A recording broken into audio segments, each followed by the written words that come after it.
A otros, y por ese mismo espíritu, dones para sanar enfermos. A otros, poderes milagrosos. A otros, profecía. A otros, el discernir espíritus. A otros, el hablar en diversas lenguas. Y a otros, el interpretar lenguas. Todo esto lo hace un mismo y único espíritu, quien reparte a cada uno según él lo determina.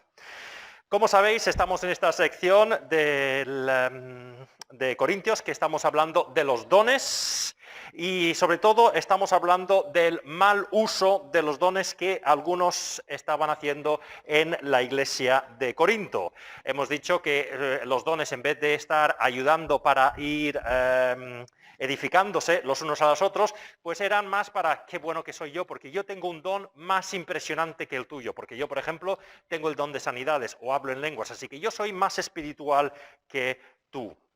Ese es el marco en el cual estamos en estos momentos. Ya dejamos claro que si un don no es para la edificación y gloria del Señor y la edificación de la iglesia, pues eso no está siendo utilizado por el Señor. Y también lo que dice el apóstol Pablo aquí es que no importa lo que nosotros pensemos como seres humanos, qué dones son más o menos espectaculares, si todos vienen del mismo Dios, pues son igual de espectaculares, no importa lo que pensemos nosotros. Y luego, a partir del versículo 9, estamos entrando en una, a partir del versículo 8, estamos todos entrando, entrando en una serie de 9 dones que se hablan específicamente en estos versículos. Dijimos en su día, no es un listado exhaustivo, hay otros dones que no se mencionan aquí. Pero ya hemos hecho al menos, vamos a ver, 4, creo que si lo cuento bien, a partir del versículo 8, hemos hablado ahora de palabra de sabiduría, ¿qué significaba eso? Palabra de conocimiento, también hablamos de fe y la semana pasada hablamos de dones para sanar a enfermos. Y hoy vamos a entrar en el versículo 10 que dice, a otros dio poderes milagrosos. Y aquí llegamos a otro don que se podría decir sobrenatural. Quizás algunos de los corintios pensarían espectacular, este es un don que a mí me interesa, esto sí que es un don que demuestra lo espiritual que soy.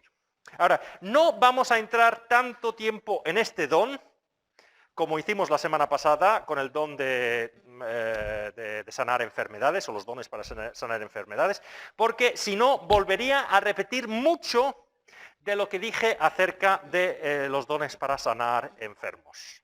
Pero si miramos poderes milagrosos, en el original la palabra poderes milagrosos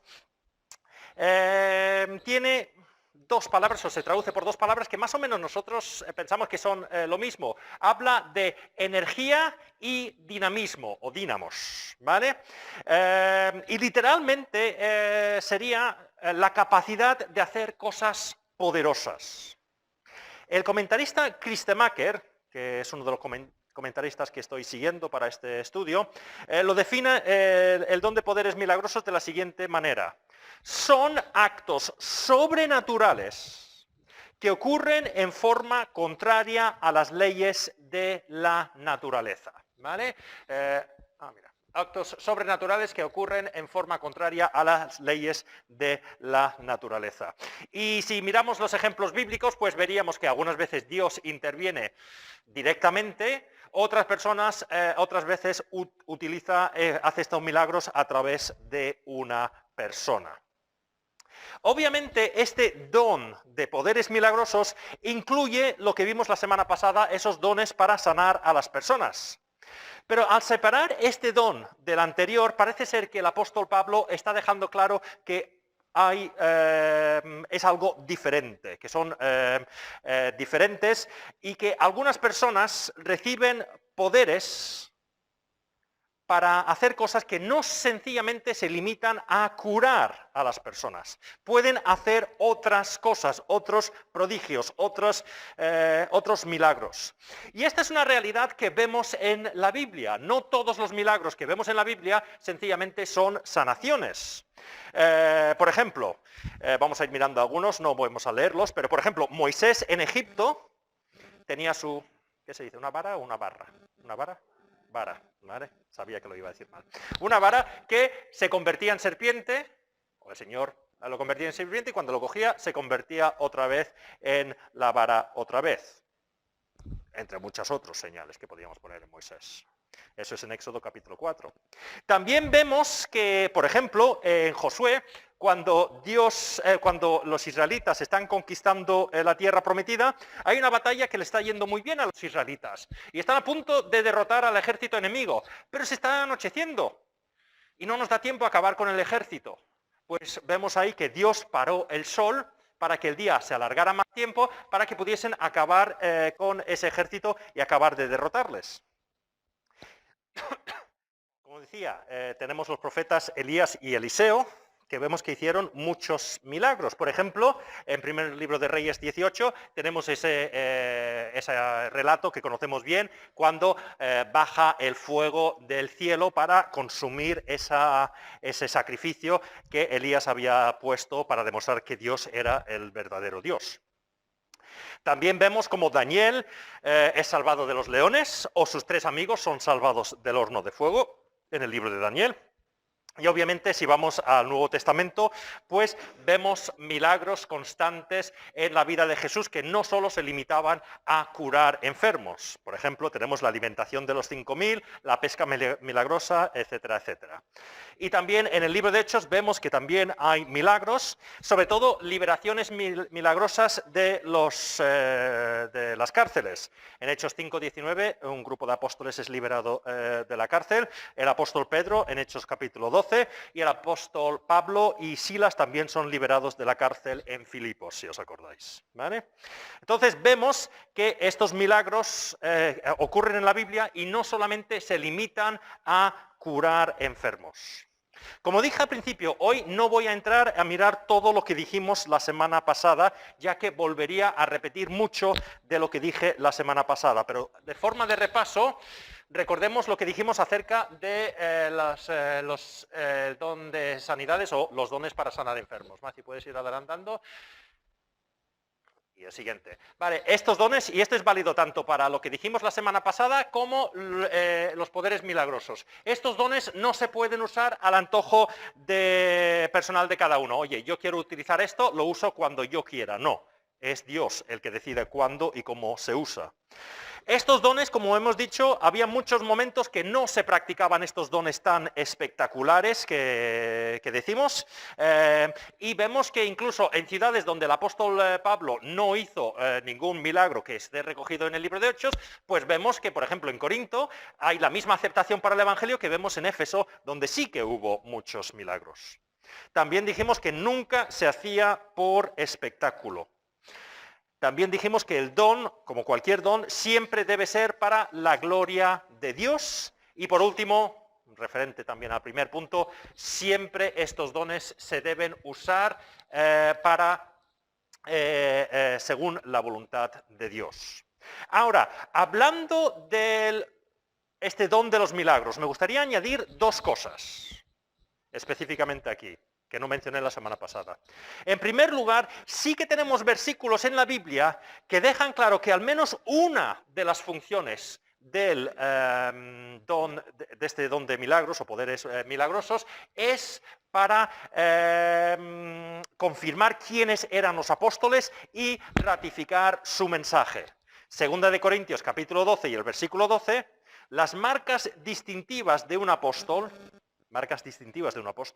tales como señales, prodigios y milagros se dieron constantemente entre vosotros. Así que vemos que una de las razones por estos milagros era para demostrar quién era apóstol. O quién era siervo del Señor, porque es verdad que habían otras personas que no eran apóstoles que también podían hacer estos milagros. Hebreos 2:4 también dice, a la vez Dios ratificó su testimonio acerca de ella con señales, prodigios, diversos milagros y dones distribuidos por el Espíritu Santo según su voluntad. Así que al menos tenemos 2 versículos aquí que muestran que estos poderes milagrosos se utilizaban para ratificar el mensajero, para demostrar que ese mensajero, fuera Pablo, Pedro u otra persona, era enviado por Dios. Pero en segundo lugar, Y esto es una cosa que lanzo la pregunta, pero es una cosa que yo me he preguntado muchas veces. Y esto, lo que voy a decir a continuación, es válido tanto para las sanaciones como el don de milagros. Es que no sé si lo que vemos en ciertos sectores de la Iglesia moderna concuerda con las sanaciones o los milagros que vemos en la Biblia. Es verdad que la Biblia habla de sanidades o dones para sanar, como vimos la semana pasada. Pero cuando vemos una sanidad en la Biblia, no deja lugar a duda que es un milagro. Cuando Jesús curó al ciego de nacimiento, todos quedaron sorprendidos y bien, esto sí que es un milagro. Los fariseos no pudieron negar el milagro. La única excusa que pudiesen poner ellos es decir, es que lo hace por el poder de Satanás. Pero no pudieron negar que había sido un milagro. Puse este ejemplo hace unas semanas, ¿vale? Y entiendo que es un ejemplo... no, extraño no, ¿cuál es la palabra? Es un ejemplo exagerado, pero ocurrió de verdad, ¿vale? Pero algunas veces me recuerda a cómo están funcionando ciertos cultos de sanidades que vemos hoy en día. Una persona que es cristiana, yo la conocía, pues dijo voy a ir a un culto de sanaciones, de sanidades la semana que viene. Cuando me volví a encontrar digo, oye, ¿fuiste ahí? ¿Cómo fue? Y me dijo, sí, iba con un resfriado terrible. Y digo, ¿y funcionó? Dijo, bueno, los primeros 6 días no, pero al 7.º día ya estaba recuperado. Y yo soy el primero en aceptar que Dios es soberano y si nos recuperamos es de cualquier cosa, incluso de lo más mínimo, es gracias al Señor, como dije la semana pasada. Pero no concuerda eso con lo que vemos en la Biblia. Una persona que fue curada en la Biblia no es una persona que puedes decir, bueno, es que yo no sé si es que fue este tratamiento. No, esto es un milagro. Y como digo, muchas veces estas sanaciones que vemos hoy en día no concuerdan con eso. Y también referente a los milagros. Y esto es una pregunta que lanzaría a un hermano continuista si lo tuviese aquí, que me lo explicara. Si todos los dones son válidos hoy en día, ¿por qué vemos tantas sanidades, cultos de sanidades, pero no vemos otros milagros? Porque quizás yo me estoy equivocando, pero muchas veces las grandes cosas que supuestamente son milagros siempre son sanidades, pero no vemos los otros milagros. No veo que nadie esté parando el sol, ni que fuego baje del cielo, ni panes que alimentan a 5.000 personas, ni puertas de las cárceles abriéndose. Recordemos que uno de los versículos que usan nuestros hermanos continuistas es Juan capítulo 14 y el versículo 12. Ciertamente os aseguro que el que cree en mí, las obras que yo hago, también él las hará, y aún las hará mayores porque yo vuelvo al Padre. ¿No tendríamos entonces que estar viendo no solamente sanidades de resfriados, sino cosas que vemos en la Biblia de una forma más grande? ¿Por qué no los estamos viendo? Como digo, lanzo la pregunta y es muy fácil desde mi punto de vista aquí, sin un continuista delante mío para hablar, pero con toda humildad y respeto pregunto esto. Ahora, nuevamente, acabo con este don de los milagros o de los poderes milagrosos con lo que dije acerca de las sanidades. Dios es soberano. Yo digo que soy un cesacionista que cree totalmente en el poder y la soberanía de Dios. Yo entiendo que Dios normalmente actúa dentro de un marco establecido. Pero si Dios en su soberanía decide que en un momento determinado tiene que salir de ese marco, yo no soy nadie para decirle no puede salir de ese marco. Yo no voy a limitar ni el poder de Dios ni su soberanía a mi marco.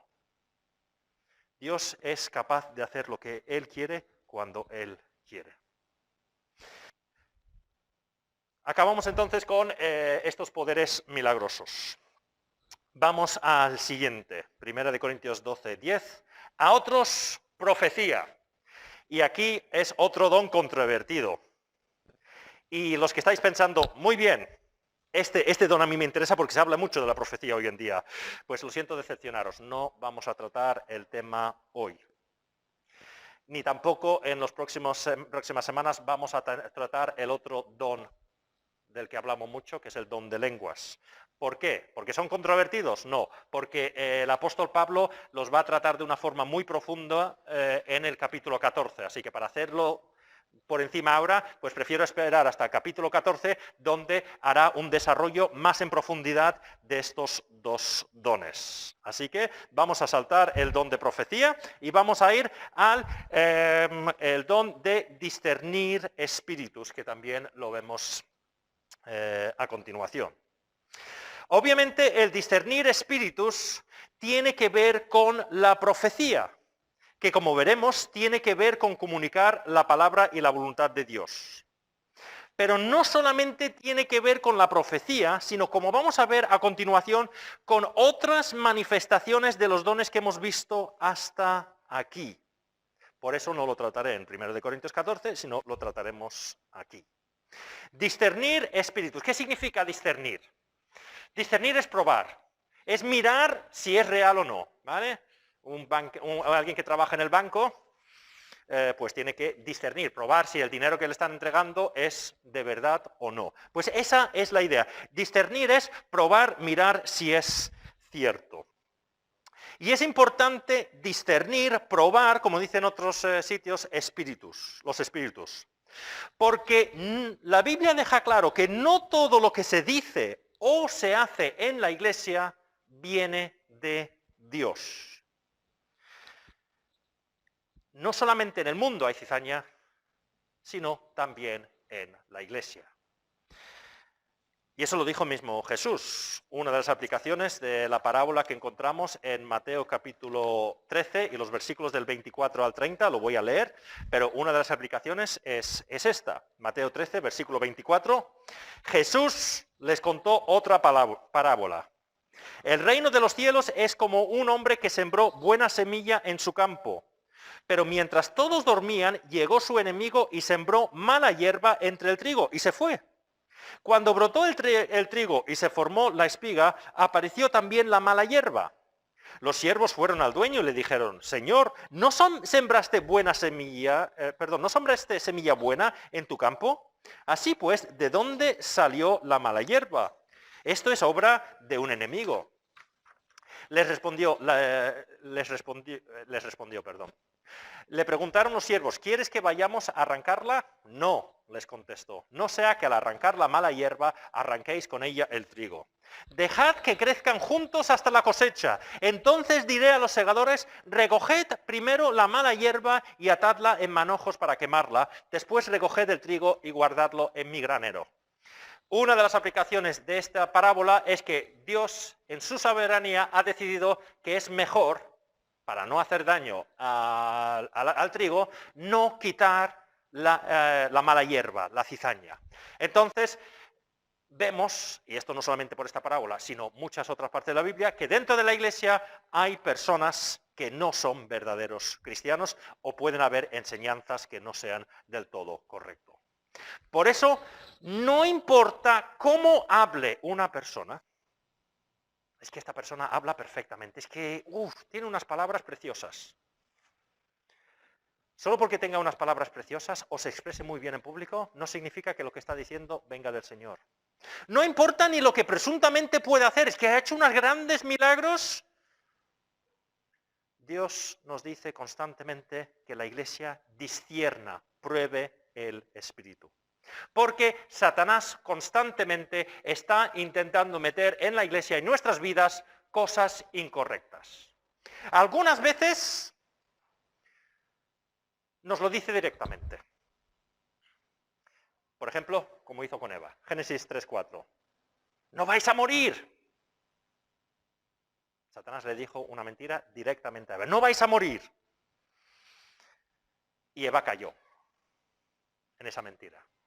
Porque como vimos cuando estábamos estudiando Génesis capítulo 3, murió en el instante que comió de ese árbol. Murió espiritualmente, luego moriría físicamente y si no se solucionaba el problema, eternamente. Algunas veces Satanás nos dice directamente mentiras. y lo creemos. O incluso si no lo creemos, nos interesa creerlo. Porque Eva dijo, es que me ha engañado. Bueno, mucho trabajo, como dijimos en su día, Satanás no tuvo que hacer. A Eva le interesaba ocupar el puesto de Dios. Pero Satanás algunas veces nos viene directamente y dice, Michael, haz esto, que no pasa nada. Debemos probar todos esos pensamientos, esas ideas que nos vienen para asegurar que son del Señor y no vienen de Satanás. Pero otras veces lo hace de una forma más sutil. La información puede venir de personas que dicen que hablan en nombre de Dios. Y aquí no estoy hablando de los falsos profetas. Estoy hablando de personas que amamos, que están cerca nuestro, que incluso respetamos, pero que en algún momento puede ser que Satanás les puede utilizar para distraernos. Y os pongo un ejemplo que sale en la Biblia. Cuando Jesús dijo a Pedro, voy a la cruz a morir, Pedro le dijo, de ninguna de las maneras. No, Señor. Ese no es el camino que tú tienes que seguir. Porque a Pedro le interesaba ese camino de, oye, vamos a Jerusalén, te declara rey y yo soy primer ministro. ¿Y qué dijo Jesús a Pedro? Mateo 16 y el versículo 23. Jesús se volvió y le dijo a Pedro, aléjate de mí, Satanás, ¿quieres hacerme tropezar? No piensas en las cosas de Dios, sino en las de los hombres. Es que Pedro, al estar centrándose en las cosas que no eran el plan de Dios, estaba siendo utilizado por Satanás para a la persona que Pedro sabemos que amaba a Jesús, pero en ese momento estaba siendo de tropiezo. Entonces debemos asegurar que incluso las personas que están a nuestro lado nos están diciendo cosas que vengan del Señor. Normalmente será que sí. Pero solo porque esa persona ha estado al lado nuestro todos los días no significa que en algún momento determinado puede estar viendo las cosas de una forma incorrecta. Por las palabras directas y algunas veces por personas que, porque se están distrayendo en ese momento, y me puede pasar a mí, estamos diciendo cosas que no concuerdan con el plan de Dios. En segundo lugar, no solamente Satanás puede engañarnos por las palabras, sino por las obras. Y por eso hablo de este don aquí. Solamente porque alguien hace un milagro, no hemos de siempre pensar que eso viene de Dios. Segunda de Tesalonicenses, capítulo 2 y los versículos del 9 al 10. Pablo habla aquí habla de un malvado, muchos lo asocian con la bestia de Apocalipsis, y dice así, el malvado vendrá por obra de Satanás, con toda clase de milagros, señales y prodigios falsos. Con toda perversidad engañará a los que se pierden por haberse negado a amar la verdad y así ser salvos. Está diciendo que esta persona vendrá y hará grandes obras, pero no viene de Dios. Mateo 24, 24. Cristo, hablando a sus discípulos, dice, porque surgirán falsos cristos y falsos profetas que harán grandes señales y milagros para engañar, a ser posible, aún a los elegidos. Y unos versículos que conocemos bien, Apocalipsis 13, los versículos del 11 al 13, aquí hablando específicamente de esa bestia que vemos en Apocalipsis. Dice, después vi que de la tierra subía otra bestia. Tenía 2 cuernos como de cordero, pero hablaba como dragón. Ejercía toda autoridad de la primera bestia en presencia de ella, y hacía que la tierra y sus habitantes adoraran a la primera bestia, cuya herida mortal había sido sanado. Quizás un día haré un estudio de Apocalipsis para entender estas cosas, pero me interesa el versículo 13.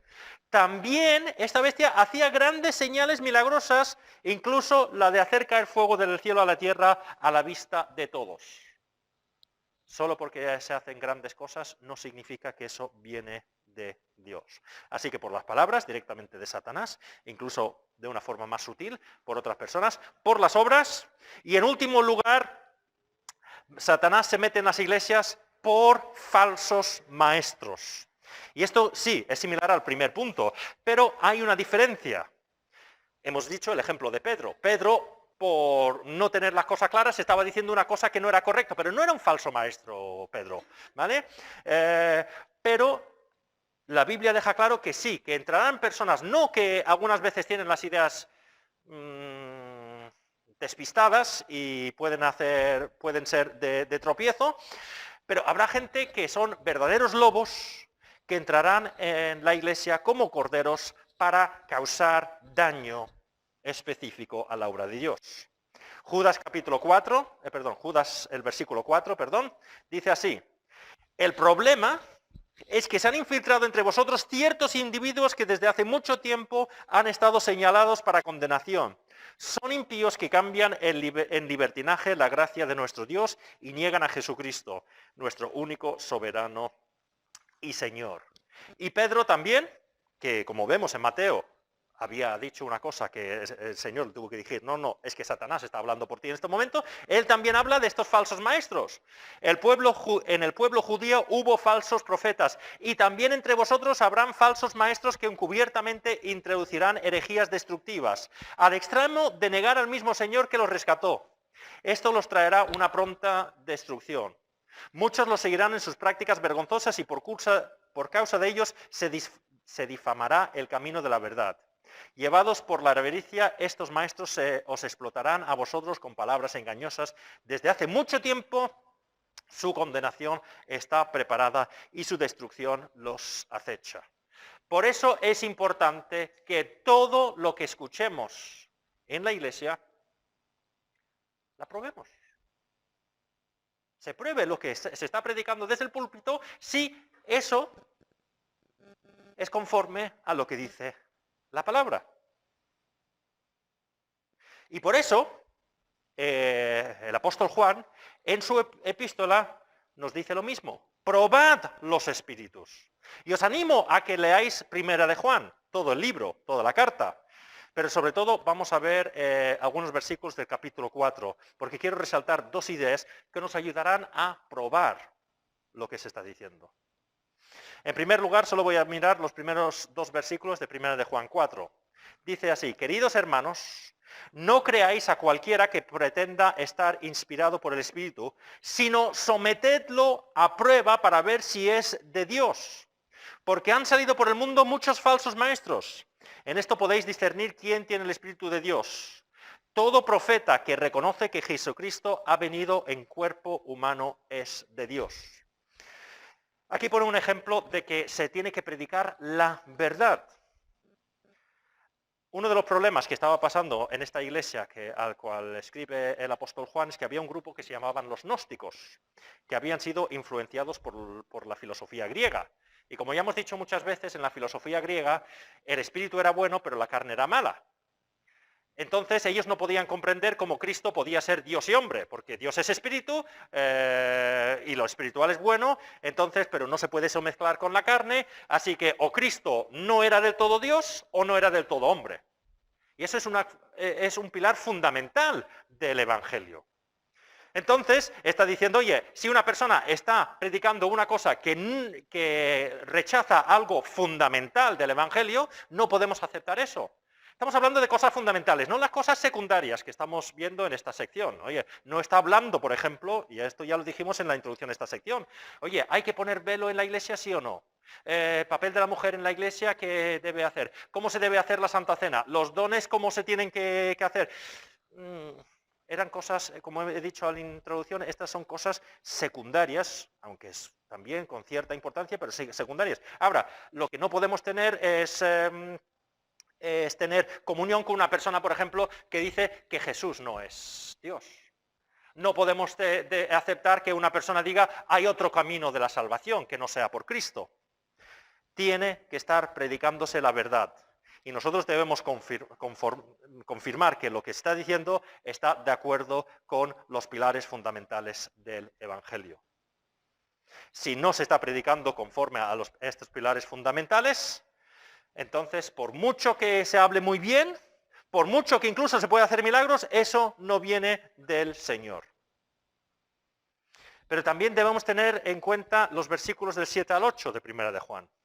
Queridos hermanos, amémonos los unos a los otros, porque el amor viene de Dios, y todo el que ama ha nacido de Él y lo conoce. El que no ama no conoce a Dios, porque Dios es amor. Y ya dije hace unas semanas, otro de los problemas de los gnósticos es que ellos decían, no, es que yo tengo una revelación especial con Dios, así que yo he entendido cosas que tú no has entendido. Así que yo soy un cristiano superior. Y miraban con desprecio a los demás como si no fueran cristianos o como muchos si fueran cristianos de segunda categoría. Lo siento, una persona puede tener toda la teología del mundo. Puede memorizarse todos los versículos desde Génesis hasta Apocalipsis. Pero si no tiene amor, no viene del Señor. Si solo es superioridad y yo soy el mejor y desprecia a sus hermanos, el apóstol Juan está dejando claro que esa persona tampoco viene de Dios. Como digo, podemos entrar en muchos detalles, pero verdad y amor. Hay que probar el Espíritu con la verdad y con el amor. Y eso es lo importante de la carta del apóstol Juan. Se puede resumir en verdad y amor. Pero volviendo al texto de Corintios, todos podemos ser usados por Dios en este sentido para probar los espíritus. Todos tenemos el Espíritu Santo para discernir las cosas espirituales. No lo voy a leer ya todo, pero ya lo vimos en 1 Corintios capítulo 2 cuando lo estudiamos. Solo voy a leer los últimos 2 versículos. Dice así, 1 Corintios 2, versículo 15. En cambio, el que es espiritual lo juzga todo, aunque él mismo no está sujeto al juicio de nadie, porque ¿quién ha conocido la mente del Señor para que pueda instruirlo? Nosotros, por nuestra parte, tenemos la mente de Cristo. Y eso es todo cristiano que tenga el Espíritu Santo, tiene la mente de Cristo y puede probar las cosas. Pero también es verdad, como estamos viendo con todos estos dones, que Dios ha puesto a ciertas personas que en momentos determinados, según la voluntad de Dios, tienen un discernimiento de una forma especial. Y como iglesia haríamos bien en orar que el Señor levantara a estas personas y reconocerlos y hacerles caso. Como iglesia debemos pedir estos dones. Debemos pedir que crezcamos de una forma individual en estos dones y debemos pedir al Señor que en su soberanía, en su voluntad, pues dé estos dones de una forma especial a ciertos miembros para que todos podamos ir creciendo juntos y evitando, por ejemplo, en este caso, que entre la falsa doctrina. Y voy a acabar ahí. Ya vamos a ir acabando esta sección porque ya iremos mirando lo que son los dones de lenguas en el capítulo 14, pero el resto del capítulo 12 continuaremos con esta idea de la utilidad de estos dones. Estos dones son para el crecimiento, para la unidad, para que todos vayamos adelante juntos.